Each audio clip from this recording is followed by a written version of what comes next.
Hello friends, welcome to my channel. మనమైతే ఈ వీడియోలో కంప్లీట్‌గా ఏపీలో పింఛన్ పంపిణీలో జరిగే అప్డేట్స్ గురించి అయితే మాట్లాడదాం. ఆంధ్రప్రదేశ్ పింఛన్ పంపిణీలో 3 అంశాలపై కీలక నిర్ణయాలైతే రావచ్చు. ఆ సమయంలో పింఛన్లకు సంబంధించి పంపిణీ అది కష్టమైతే అవుతుంది. సో, వీటి గురించి అయితే మనం ఈ వీడియోలో కంప్లీట్‌గా మాట్లాడదామండి. వీడియోని స్కిప్ చేయకుండా అందరూ లాస్ట్ వరకు అయితే చూడండి గైస్. మన ఛానల్‌కి ఎవరైనా కొత్తగా వచ్చిన మాత్రం సబ్స్క్రైబ్ అయితే చేసుకోండి. డైలీ మన ఛానల్‌లో ఇలాంటి అప్డేట్స్ అనేవి అందుబాటులో ఉంటాయి. Without any wasting time let's begin the video.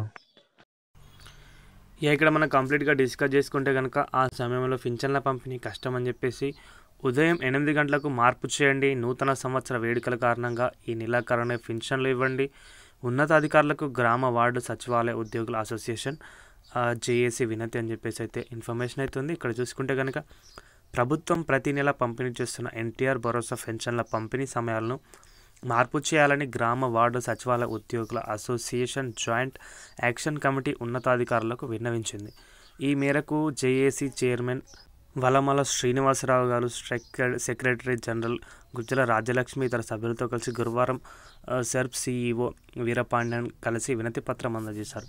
ప్రభుత్వం నిర్దేశించిన ఎస్ఓపి ప్రకారం పింఛన్లకు 2 రోజుల పంపిణీ చేసే అవకాశం ఉన్న మొదటి రోజే పంపిణీ చేయాలంటూ జిల్లా అధికారులు తమపై ఒత్తిడి తీసుకురావడంతో ఒత్తిడికి గురవ్వడంతో పాటు ఆరోగ్య సమస్యలు ఉత్పన్నమవుతున్నాయని వారు వీరపాండ్యన్ దృష్టికి అయితే తీసుకెళ్లడమే జరిగింది. అదేవిధంగా ఇక్కడ చూస్తే కనుక ఉదయం 6 గంటలకే పంపిణీ ప్రక్రియ ప్రారంభించాలంటే తెల్లవారుజామునే దూర ప్రాంతాల్లో ఉన్న గ్రామాలకు వెళ్లాల్సి ఉంటుందని, ఈ నేపథ్యంలో పలువురు ప్రమాదాల బారిన కూడా పడ్డారని వాపోయారు. పంపిణీ సమయంలో ఉదయం 6 గంటల నుంచి 8 గంటలకు మార్పు చేయాలని విన్నవించారు.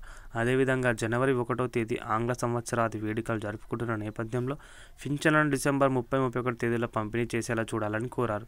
సీఈఓను కలిసిన వారిలో సంఘ సభ్యులు పోతురాజు కూడా ఉన్నారు. సో ఇదండి దీనికి సంబంధించిన కంప్లీట్ ఇన్ఫర్మేషన్ అయితే.